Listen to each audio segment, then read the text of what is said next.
ನಮಸ್ತೆ. ಇದೊಂದು ದುರಂತ ಕಥೆಯುಳ್ಳ ಚಲನಚಿತ್ರ ಅಂತ ಹೇಳ್ಬೋದು. ನಾಯಕ ಹಾಗೂ ನಾಯಕಿಯ ಪ್ರೇಮ ಸಲ್ಲಾಪದಿಂದ ಆರಂಭಗೊಳ್ಳುವಂತಹ ಚಿತ್ರವಿದು. ನಾಯಕ ಹಾಗೂ ನಾಯಕಿಯ ಅಣ್ಣನ ಜಗಳ ಹಾಗೂ ನಾಯಕಿಯ ಮೇಲಿರುವ ತನ್ನ ಸೋದರ ಮಾವನ ಋಣ ಇವುಗಳಿಂದ ಅವರಿಬ್ಬರ ಮದುವೆ ಮುರಿದು ಬಿದೋಗುತ್ತೆ. ಸೊ ಯಾವ್ದು ಈ ಸಿನಿಮಾ, ಏನಿದೆ ಕತೆ ಅಂತ ನೋಡೋಕ್ಕೂ ಮುಂಚೆ ಯಾರೆಲ್ಲ ನನ್ನ ಚಾನಲ್ ನ ಸಬ್ಸ್ಕ್ರೈಬ್ ಮಾಡ್ಕೊಳ್ದೆ ನೋಡ್ತಾ ಇದ್ರು ದಯಮಾಡಿ ಸಬ್ಸ್ಕ್ರೈಬ್ ಮಾಡ್ಕೊಳ್ಳಿ. ಹಾಗೆ ಬೆಲ್ ಬಟನ್ ನ ಕ್ಲಿಕ್ ಮಾಡಿ, ಲೈಕ್, ಶೇರು, ಕಮೆಂಟ್ಸ್ ಕೊಟ್ಬಿಡಿ. ನಿಮ್ಮ ಸಪೋರ್ಟ್ ನನಗೆ ತುಂಬಾ ತುಂಬಾ ಇಂಪಾರ್ಟೆಂಟ್, ಹಾಗಾಗಿ ಸಪೋರ್ಟ್ ಮಾಡಿ ಅಂತ ಕೇಳ್ತಾ ಬನ್ನಿ ವಿಡಿಯೋ ಏನು ಅಂತ ನೋಡ್ತಾ ಹೋಗೋಣ. ಸೊ ಅವರಿಬ್ಬರ ಮಧ್ಯೆ ಮದುವೆ ಅನ್ನೋದು ಮುರಿದು ಬಿದ್ದೋಗುತ್ತೆ. ಆಮೇಲೆ ಆ ನಾಯಕ ಮದ್ಯಪಾನಕ್ಕೆ ದಾಸನಾಗಿ ಹೋಗ್ಬಿಡ್ತಾನೆ. ಸೊ ಹಳೆಯ ಪ್ರೇಯಸಿಯೊಡನೆ ಕೆಲವೊಂದು ಟೈಮು 2 ಸಾರಿ ಚಿಕ್ಕದಾಗಿ ಭೇಟಿ ಕೂಡ ಆಗುತ್ತೆ. ಈ ಸಿನಿಮಾ ಯಾವುದು ಅನ್ನೋದಾದ್ರೆ ಇಂತಿ ನಿನ್ನ ಪ್ರೀತಿಯ ಅಂತಕ್ಕಂಥ ಸಿನಿಮಾ 2008ರಲ್ಲಿ ರಿಲೀಸ್ ಆಗುತ್ತೆ. ಸೂರಿ ನಿರ್ದೇಶನದಲ್ಲಿ ಮತ್ತು ಸೂರಿ ಮತ್ತು ಯೋಗರಾಜ್ ಭಟ್ ಅವರ ನಿರ್ಮಾಪಕ, ಇವರಿಬ್ಬರೇ ಸೇರಿ ನಿರ್ಮಾಪಕನ ಮಾಡ್ತಾರೆ. ಅಂದ್ರೆ ದುಡ್ಡನ್ನ ಹಾಕ್ತಾರೆ, ಸೂರ್ಯ ಅವರು ನಿರ್ದೇಶನ ಮಾಡ್ತಾರೆ. ಹಾಗೆ ಜಯಂತ್ ಕಾಯ್ಕಿಣಿ, ಯೋಗರಾಜ್ ಭಟ್ ಅವರು ಸಾಹಿತ್ಯನ ಬರೀತಾರೆ. ಈ ಸಿನಿಮಾದಲ್ಲಿ ಶ್ರೀನಗರ ಕಿಟ್ಟಿ, ಭಾವನಾ, ಸೋನು ಗೌಡ, ರಂಗಾಯಣ ರಘು, ಕಿಶೋರ್, ಸಾಧು ಕೋಕಿಲ ಇನ್ನು ಸಾಕಷ್ಟು ಕಲಾವಿದರು ಈ ಸಿನಿಮಾದಲ್ಲಿ ನಟಿಸ್ತಾರೆ. ಕತೆ ಏನಂತ ನಾವು ನೋಡೋದಾದ್ರೆ, ಸೊ ಇಂತಿ ನಿನ್ನ ಪ್ರೀತಿಯ ಸಿನಿಮಾದಲ್ಲಿ ಹೀರೋ ಮತ್ತೆ ಹೀರೋಯಿನ್ ಅಂದ್ರೆ ಶ್ರೀನಗರ ಕಿಟ್ಟಿ ಮತ್ತು ಸೋನು ಗೌಡ ತುಂಬಾನೇ ಪ್ರೀತಿಸ್ತಾ ಇರ್ತಾರೆ, ಒಬ್ರಿಗೊಬ್ರು ತುಂಬಾನೇ ಪ್ರೀತಿಸ್ತಾ ಇರ್ತಾರೆ. ಅವರ ಪ್ರೀತಿಯಿಂದ ಸ್ಟಾರ್ಟ್ ಆಗತಕ್ಕಂತ ಸಿನಿಮಾ. ಸೊ ಅದೇ ನಾಯಕಿಯ ಅಣ್ಣ ಇರ್ತಾನೆ, ಸೋನು ಗೌಡ ಅವರ ಅಣ್ಣ. ಅವ್ರ ಅಣ್ಣನ ಜೊತೆ ಇವನ್ಗೆ ಜಗಳ ಆಗಿ, ಸೊ ಅದಾದ್ಮೇಲೆ ಇವರಿಬ್ರ ಮಧ್ಯೆ ಬ್ರೇಕಪ್ ಆಗುತ್ತೆ. ಸೊ ಇವರಿಬ್ರು ಚಿತ್ರಕಲೆ ಬಿಡಿಸ್ತಕ್ಕಂತ ಕೋರ್ಸ್ ನ ಮಾಡ್ತಾ ಇರ್ತಾರೆ. ಅಲ್ಲಿ ಇವರಿಬ್ರು ಪ್ರೀತಿಗೆ ಬೀಳ್ತಾರೆ. ಆ ಟೈಮಲ್ಲಿ ತುಂಬಾ ಚೆನ್ನಾಗಿದೆ ನೋಡೋದಕ್ಕೆ. ಸೊ ಅದಾದ್ಮೇಲೆ ಬ್ರೇಕಪ್ ಆಗುತ್ತೆ. ಬ್ರೇಕಪ್ ಆಗ್ಬೇಕಾದ್ರೆ ಡೈಲಿ ಮೀಟ್ ಆಗೋ ಅಂತ ಜಾಗಕ್ಕೆ ಶ್ರೀನಗರ ಕೆಟ್ಟಿ ಅವ್ರನ್ನ ಬರೋದಕ್ಕೆ ಹೇಳ್ತಾಳೆ. ಸೊ ಅಲ್ಲಿ ಹೋದ್ಮೇಲೆ ಅವಳು ಕಾರಿಂದ ಇಳಿದು ಅವ್ರ ಅಣ್ಣನ ಜೊತೆ ಬಂದಿರ್ತಾಳೆ. ಕಾರಿಂದ ಇಳಿದು ಮಳೆಯಲ್ಲಿ ಛತ್ರಿ ಹಿಡ್ಕೊಂಡ್ ಬರ್ತಾಳೆ. ಬಂದ ಹತ್ರ ಬಂದು ಅವನ್ಗೆ ಇನ್ವಿಟೇಷನ್ ಕಾರ್ಡ್ ಕೊಟ್ಟು, ನೀನ್ ನನ್ ಮದ್ವೆಗ್ ಬರ್ಬೇಡ ಅಂತೇಳಿ ಅಲ್ಲಿಂದ ಹೊರಟೋಗ್ತಾಳೆ. ಸೊ ಎಣ್ಣೆ ಅಂದ್ರೆ ಆಗದೆ ಇರ್ತಕ್ಕಂತ ನಟ, ಎಣ್ಣೆ ಅಂದ್ರೆ ಅದರಲ್ಲೇ ಕುಡ್ದು ಸ್ನಾನ ಮಾಡಿ ಮಲಗ್ಬಿಡ್ತಾನೆ. ಆ ಮಟ್ಟಕ್ಕೆ ಹುಡ್ಕನಾಗ್ಬಿಡ್ತಾನೆ ಶ್ರೀನಗರ ಕೆಟ್ಟಿ. ಸೊ ಅವನ್ಗೊಬ್ಬ ಅಣ್ಣ ಇರ್ತಾನೆ, ಕಿಶೋರ್. ಅವ್ರ ಅಣ್ಣನ್ಗೆ ಸಖತ್ ಕೋಪಿಷ್ಟ. ಸೊ ಅವನ್ಗೆ ಒಬ್ರು ಅಕ್ಕ ಇರ್ತಾರೆ, ಕಿಶೋರ್ ಹೆಂಡತಿ. ಅವರು ದೇವತೆ ಅಂತವ್ರು. ಸೊ ಇವನೇನೇ ತಪ್ಪು ಮಾಡಿದ್ರು, ಇವನೇನೇ ಮಾಡಿದ್ರು ತನ್ನ ಮಗನ್ ರೀತಿಯಲ್ಲಿ ಆ ಅತ್ತಿಗೆ ಇವನ್ನ ಸಫರ್ ಮಾಡ್ತಾ ಹೋಗ್ತಾರೆ.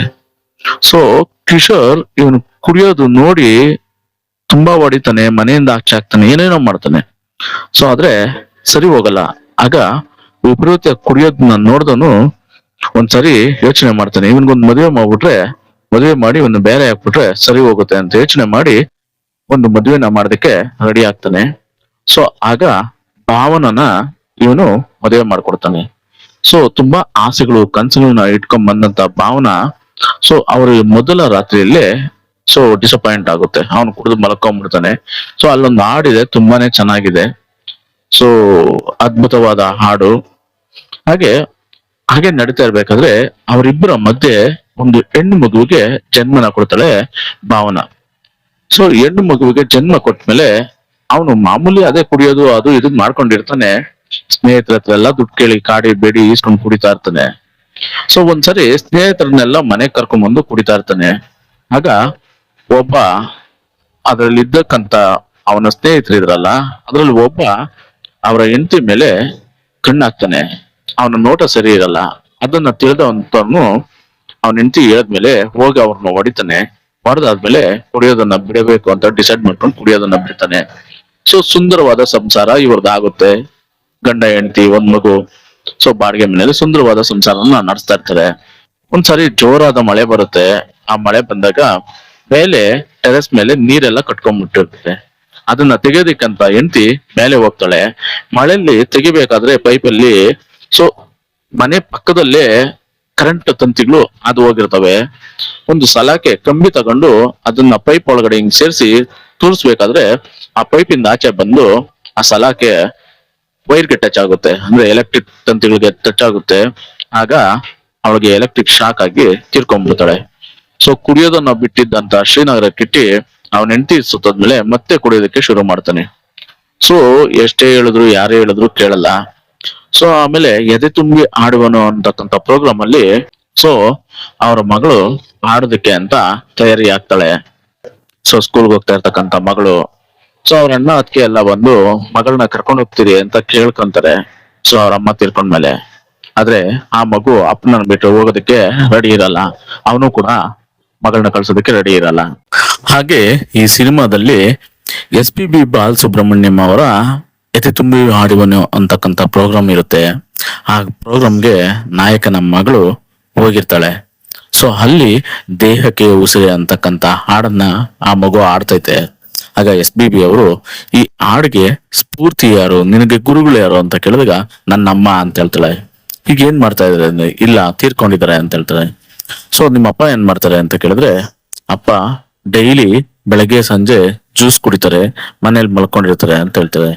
ಸೊ ಇದನ್ನ ಕೇಳಿದಂತೆ SPB ಅವರು ಕೆಲವು ಬುದ್ಧಿ ಮಾತುಗಳನ್ನ ಹೇಳ್ತಾರೆ.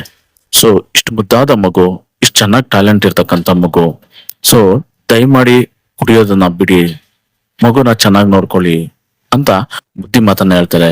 ಆಗ ಶ್ರೀನಗರ ಕಿಟ್ಟಿ ಅವರು ಬಾರಲ್ಲಿ ಕುತ್ಕೊಂಡು ಕುಡಿತಾ ಅದನ್ನ ಟಿವಿನಲ್ಲಿ ವೀಕ್ಷಣೆ ಮಾಡ್ತಾರೆ. ಸೊ ಆಗ ಪಕ್ಕದಲ್ಲಿರ್ತಕ್ಕಂಥ ಇನ್ನೊಬ್ಬ ಕುಡುಕರು ಹೇಳ್ತಾರೆ, ಸೊ ಇಷ್ಟು ಚೆನ್ನಾಗಿ ಆಡ್ತಕ್ಕಂಥ ಮಗು, ಮುದ್ದಾದ ಮಗು, ಸೊ ಇಷ್ಟು ಚೆನ್ನಾಗಿರ್ಬೇಕಾದ್ರೆ ಇವನ್ ಯಾರು, ಇವನು ಕುಡ್ಕೊಂಡು ಹಿಂಗ್ ಮಾಡ್ತಾನೆ, ಏನಾದ್ರು ನನ್ನ ಕೈಗೆ ಸಿಕ್ಕರೆ ಇವ್ನ ನಾಗ್ ಮಾಡ್ತೀನಿ ಈಗ ಮಾಡ್ತೀನಿ ಅಂತ ಬೈತಾ ಇರ್ತಾರೆ. ಆಗ ಅಲ್ಲಿಂದ ಎದ್ದು ಹೊರಟೋಗ್ತಾನೆ. ಹೋಗಿ ಆ ಪ್ರೋಗ್ರಾಮ್ ಹತ್ರ ಹೋಗಿ ಸೆಕ್ಯೂರಿಟಿನ ಕೇಳ್ತಾನೆ. ಸೊ ಜೋರಾದ ಮಳೆ. ಆಗ ಆ ಸೆಕ್ಯೂರಿಟಿ ಆ ಕಾರಲ್ಲಿದೆ ಮಗು ಅಂತ ಹೇಳ್ತಾರೆ. ಆ ಕಾರ್ ಹತ್ರ ಬಂದು ಗ್ಲಾಸ್ ನ ಹೊಡೆದಾಗ ಸೊ ಗ್ಲಾಸ್ ಡೌನ್ ಮಾಡಿ ನೋಡ್ತಾಳೆ. ಆಗ ಶ್ರೀನಗರ ಕಿಟ್ಟಿ ಅವ್ರಿಗೆ ಶಾಕ್ ಆದಿರುತ್ತೆ. ಏನಂದ್ರೆ ಆ ಕಾರಲ್ಲಿ ಬೇರೆ ಯಾರು ಅಲ್ಲ, ಅವನ ಎಕ್ಸ್ ಲವರ್ ಸೋನಗೌಡ ಅವರು.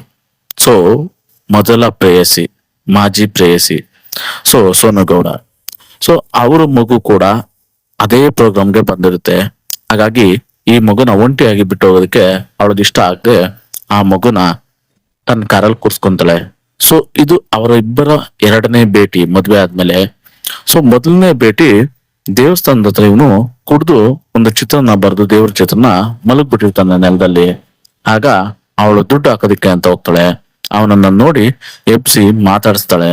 ಸೊ ಆಗ ಅವನು ಒಂದೇ ಮಾತು ಕೇಳೋದು, ಸೊ ನೀನ್ ಚೆನ್ನಾಗಿದೀಯಾ ಅಂತ. ಸೊ ಈಗ ಮಗು ಜೊತೆ ಸಿಕ್ಕಾಗೂ ಅವನು ಅದೇ ಮಾತು ಕೇಳೋದು, ನೀನ್ ಚೆನ್ನಾಗಿದೀಯ ಅಂತ. ಅಷ್ಟ್ ಬಿಟ್ಟು ಬೇರೆ ಯಾವುದೇ ಮಾತು ಮಾತಾಡಲ್ಲ ಅವನು. ಸೊ ಅವಳು ಬುದ್ಧಿ ಮಾತು ಹೇಳ್ತಾಳೆ, ಇದೆಲ್ಲ ಬೇಡ, ಮಗುನ್ ಚೆನ್ನಾಗಿ ನೋಡ್ಕೊ ಅಂತ. ಸೊ ಅವನು ಅಲ್ಲಿಂದ ಮಗುನ ಕರ್ಕೊಂಡು ಮನೆಗೆ ಹೊಟ್ಬಿಡ್ತಾನೆ. ಮನೆಗೆ ಹೊಟ್ಮೇಲೆ ತುಂಬಾನೇ ಚೆನ್ನಾಗಿ ನೋಡ್ಕೊಂತಾನೆ ಮಗುನ. ಆ ಮಗು ಜೊತೆ ತುಂಬಾನೇ ಆಟ ಪಾಠಗಳು ಆಡ್ತಾನೆ. ನಿಜಕ್ಕೂ ಆ ಮಗು ಜೊತೆ ಇವನ್ ಸಮಯನ ಕಳೀತಾನೆ.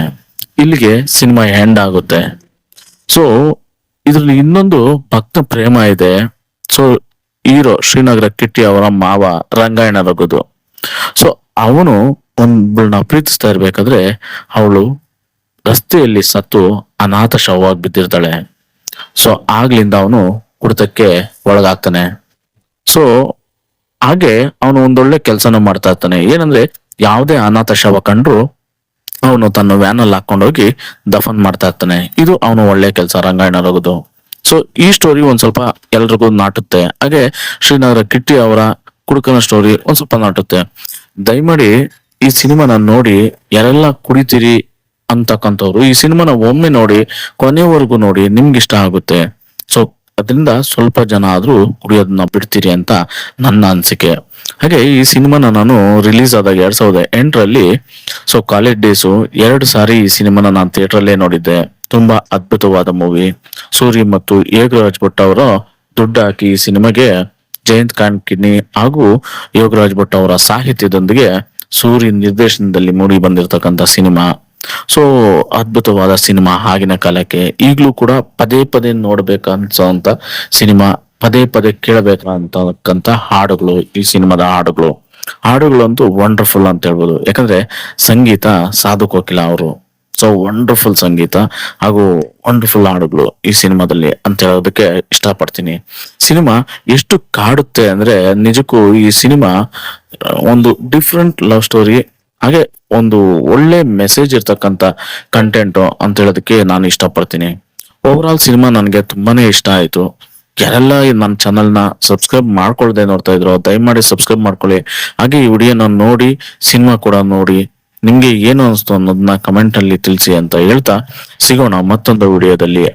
ಧನ್ಯವಾದಗಳು. ಶುಭ ದಿನ.